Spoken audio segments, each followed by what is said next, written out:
So I finally graduated and my CGPA improved by inches instead of feet. If you're making a switch or a transition from an arts-oriented course to a science-oriented course, that is the platform for you to pour out your heart. Hey guys! Hi guys! Welcome back to Mira Moves, and in today's video it's actually going to be a part 2 of what we already started. So in our previous video we're talking about tips that we are giving when you actually have decided to start the application to grad school. If you want to know those tips that we gave, please go ahead and watch the previous video. I think I'm just going to link up here. If you like this kind of content, please continue to subscribe and watch and like and stay tuned. Hey guys, so welcome back to the channel. In today's episode, as always, we have This is a part 2 of what we already started previously. We were talking about tips that we are given based off of our experience. We have very different experience, in some ways similar than different, but it's still unique to each of us, and we are just giving you our tidbits of experience on how we survived application through grad school. Our first tip for today's video is actually going to be your CV or your resume should be up to date. How did you get your CV together? And remember how people have this notion of 1-page CV, 2-page CV.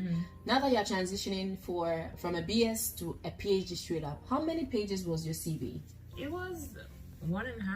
Wasn't up to, because the thing is, I think most people would, not most, but some schools would specify no more than 2 pages, because some people can want to write thesis on top of the CV, they can do 10 pages.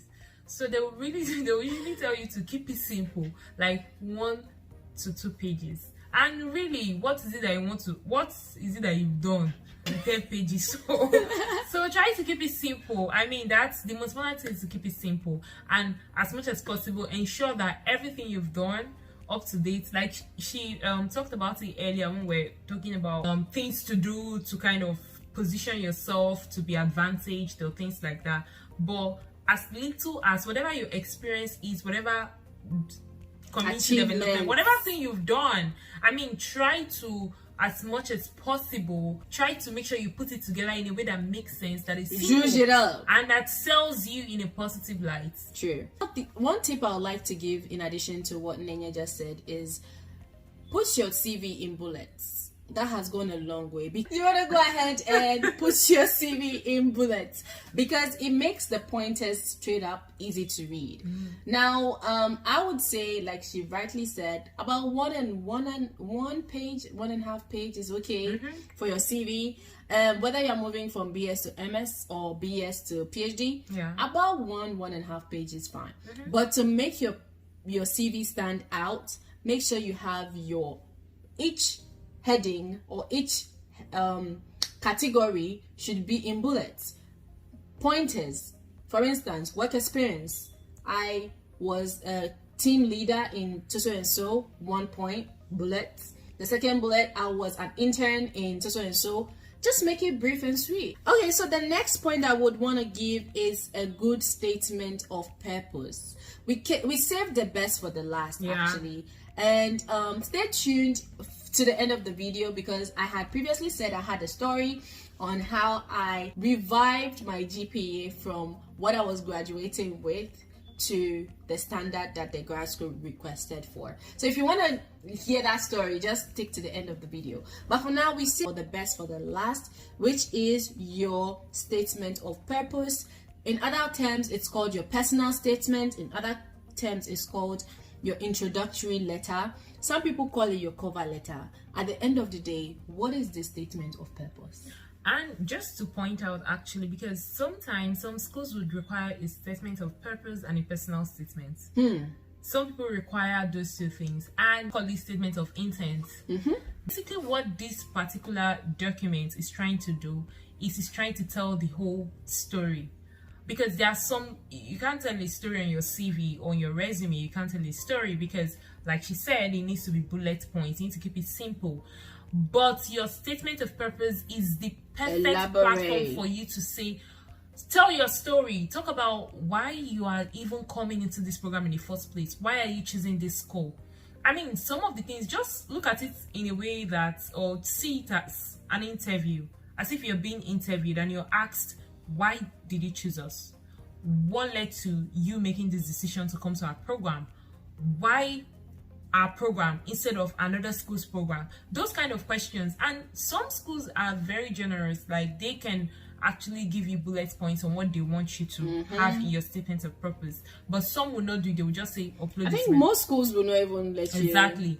So basically what that is, whether it's personal statement, a personal statement is more personal than a statement of purpose. I think that's the difference.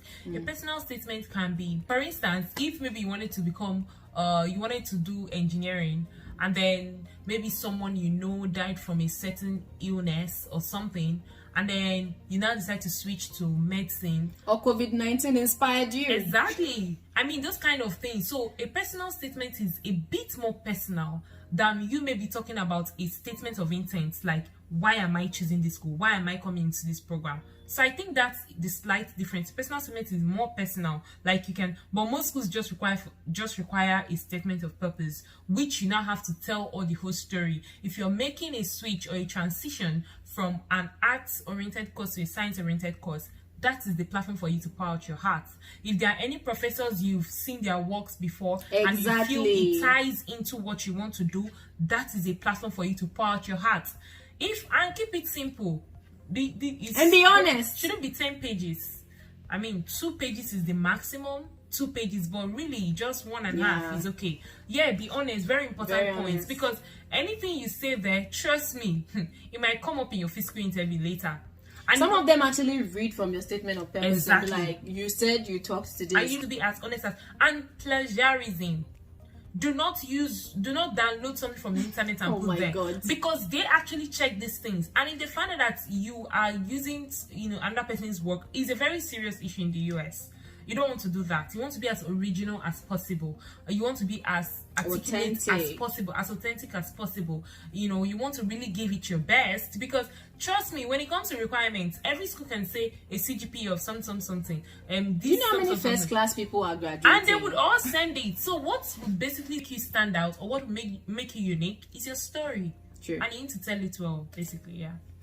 Okay, so that is the final point for today's pointers in the video, and we would now want to delve into a specific application packet. So we actually went ahead to download we are in the same school currently, and we went ahead to download our individual application packets, and I want to talk about how we went ahead to tackle each of this individual tab. So the very first tab we saw when we applied was, as soon as they give you your email, and then you set up your password and you key it in, you get into the portal. The very first thing you see is online graduate application, and under that you see personal information. Personal information basically has to do with your name, first and last name, your nationality, and all of those things, your phone number. Now, say not even elaborate on emails, because your email is your primary form of contact. I don't know if you had that thing too, because when I came to the US, I was like, wow, people would literally email you instead of text you. Yeah. People would literally email you instead of call you. So unlike Ghana, people would call you, but here's an email. So literally your email is your go-to. Yeah, because I started learning the art of emailing, quote and unquote, by working in a corporate environment. Because when you're in a corporate environment, email is everything. And I think, just to add to what you said, you need to keep it as professional as possible. Let it be your first and your last name. You don't need at for real. Oh my goodness. Gmail, at Yahoo. Goodness. You don't need all those slang. You don't need at 142, 143. No. Your first, your last name. Keep it professional. And check your email. Like, when I wake up in the morning, after my prayers, I look at my emails first. I actually have a notification. The same way my WhatsApp notifies me. That's the same way my emails pops up. You have to fill out your personal info, contact info, demographic info, which is basically talking about where you've been in the last 5 years, and where you currently stay, and all of those things. And it's going to be asking you about your educational info as well. The next tab is actually your transcripts. So now this is what I was talking about with regards to the transcripts. A quick story. Like I said earlier in the previous video, when I was applying to grad school, I was still in undergrad, and I knew that my CGPA would definitely be improved. I mean, it's a shot I was taking because I am still taking classes, and I kind of hope and pray that my CGPA would be improved and it's gonna get to the target of the requirements in grad school. So I was telling them in every single email or correspondence I made them understand that I'm still in uni, I've not graduated. This is not a true reflection of my complete CGPA, and I'm really hoping for my CGPA to improve. So I finally graduated, and my CGPA improved by inches instead of feet. I was like, wow, what do I do? So there are actually some resources I'm going to be giving out. You can use the WES, World Evaluation Service, which is an evaluation service which is worldwide. It's a standard one. They actually Expensive. It is expensive, but at the end of the day, it is trusted by most of the schools, and it's a worldwide guaranteed evaluation, which is standardized for your transcript or your GPA.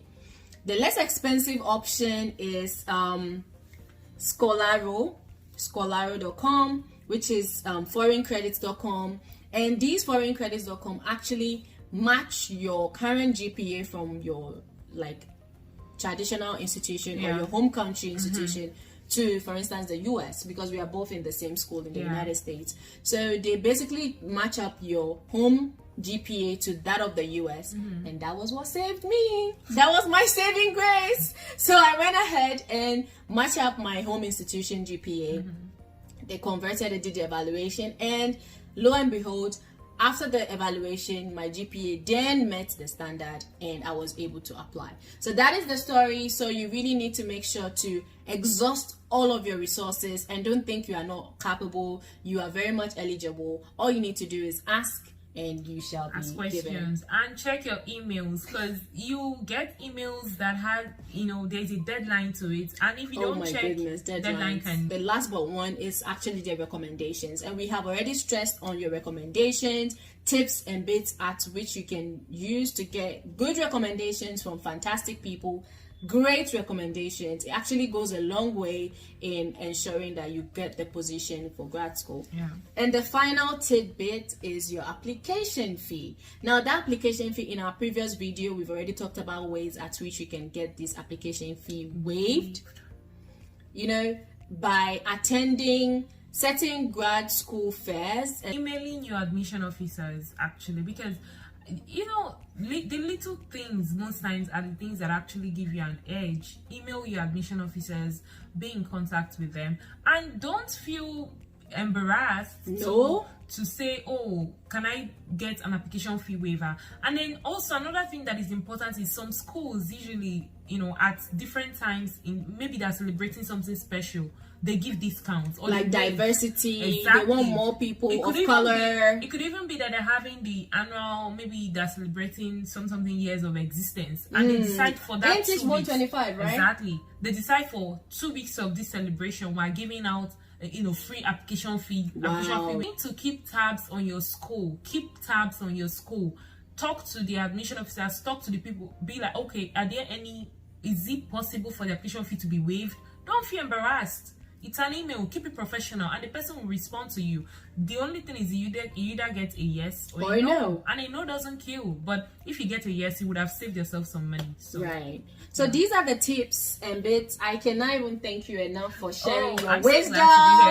And thank you very much, Nenye, for sharing your wisdom on this channel. And subscribe. Go ahead and reach out.